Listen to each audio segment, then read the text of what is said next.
রিজিক যেটা সেটা ফিক্সড। সে যদি অবৈধভাবে সেটা ওই ইনকামটা না করতো, আল্লাহ তাআলা কিন্তু তাকে হালালভাবে ওই ইনকামটা তার জন্য লিখে রেখেছিল। রাস্তা কিন্তু দুইটা, প্রত্যেকের জন্য রাস্তা দুইটা। রিজিক ফিক্সড। চিন্তা করেন, রিজিক ফিক্সড। আপনি হালালভাবে গেলে ওইটা পাবেন, হারাম পন্থা অবলম্বন করে ওইটাই পাবেন, বাড়বে না। তা অনেকে কিন্তু এই জিনিসটা বুঝে না, সে হারাম পথটা বেছে নেয়, আলটিমেটলি গুনার ভাগীদার হয়। দুনিয়াও সে লাঞ্ছিত অপমানিত হইতে পারে, পরকালে তো আল্লাহ মাফ করুক, তার কি অবস্থা হবে আল্লাহ ভালো জানে। তো আল্লাহ তাআলা বলতেছে, কেউ যদি আল্লাহকে ভয় করে, কোনো সুযোগ পেয়েছে অপরাধ করার, মানুষের সম্পদ ভক্ষণ করার সুযোগ পেয়েছে কিন্তু করেনি, তার জন্য কি রকমের পুরস্কার রয়েছে। আল্লাহ তাআলা বলতেছেন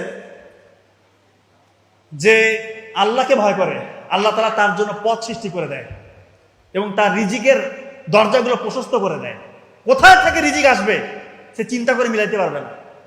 আমরা বুঝি না, আমরা অনেকেই বুঝি না, আমরা মিলাইতে পারি না। আল্লাহ তাআলা যেখানে ঘোষণা দিয়েছে পবিত্র কোরআনে যে কেউ যদি আল্লাহকে ভয় করে, শুধু আল্লাহকে ভয় করে, আল্লাহ তাআলা তার রিজিকের রাস্তাগুলো প্রশস্ত করে দিবে।